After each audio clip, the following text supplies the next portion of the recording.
Hello guys, আমি কাকলি আর আপনারা দেখছেন কাকলিস ব্লগ। কাকলিস ব্লগে আপনাদের সবাইকে স্বাগত। তো দেখুন, ছটফট চিকেনের একটা রেসিপি দেখে নিন। ভালো লাগলে অবশ্যই লাইক কমেন্ট শেয়ার করবেন। দেখুন, আলুটা ভাজা বসিয়ে দিয়েছি, প্রায় হয়ে এসছে কড়াইতে, আর একটু ভাজা হবে। একটু উল্টে পাল্টে দিচ্ছি।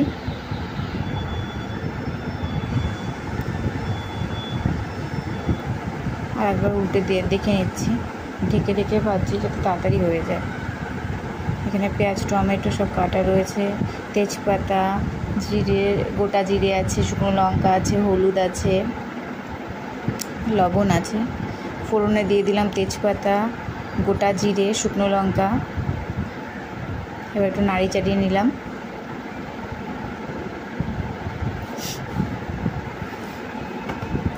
এর মধ্যে দিয়ে দেবো পেঁয়াজ কুচি, টমেটো কুচিটা দিয়ে ওটা একটু ভাজা ভাজা করে নেব হালকা।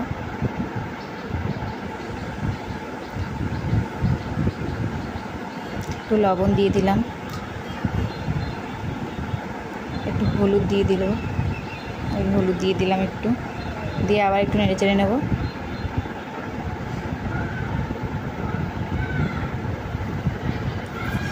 আলু ভেজে রেখে তোলা হয়ে গেছে। এর মধ্যে আছে লঙ্কা বাটা, রসুন বাটা, আদা বাটা। একটু জল দিয়ে মিক্স করে নিতে হবে। ওটা ফ্রিজে ছিল, ফ্রিজ থেকে বের করে নিয়েছি পরিমাণ মতো। এই যে জিরে গুঁড়োটা দিয়ে দিলাম।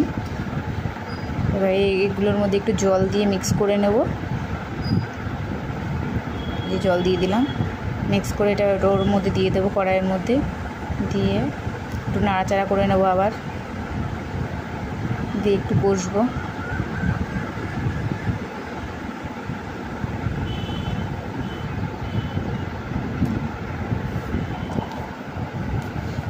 মশলাটা প্রায় কষা হচ্ছে। এবার চিকেনটা দিয়ে দেবো কড়াইয়ের মধ্যে, দিয়ে এটা ভালো করে মিক্স করে নেব।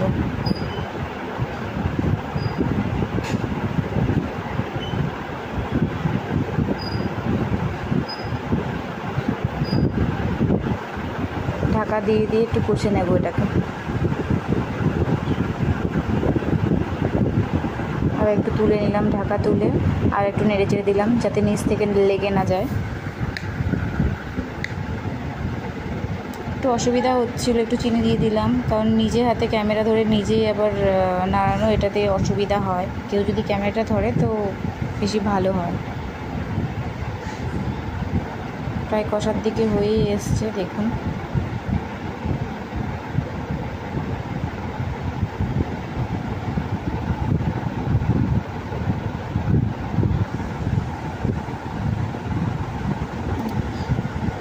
এবার আলুগুলো ওর মধ্যে দিয়ে আবার একটুখানি কষা প্রায় হয়ে এসছে, তো আলুগুলো ওর মধ্যে দিয়ে করলে লবণ টবণ ভালো ঢুকে যাবে। ওটা একটু মিক্স করে দিলাম। চিকেন অল্প ছিল, 500 মতন চিকেন ছিল, ওটা দিয়েই করা হচ্ছে, খুব একটা বেশি চিকেন ছিল না।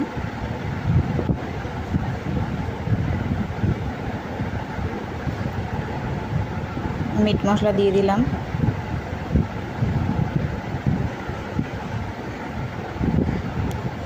জলও ঢালা হয়ে গেছে। এবার দেখুন চিকেনটা প্রায় হয়েই এসছে। এবার নামিয়ে গরম। তো কারা এরকম চিকেনের পাতলা পাতলা ঝোল খেতে পছন্দ করো, কমেন্টস করতে ভুলো না কিন্তু। ভিডিওটি ভালো লাগলে লাইক শেয়ার করে দিও। ধন্যবাদ।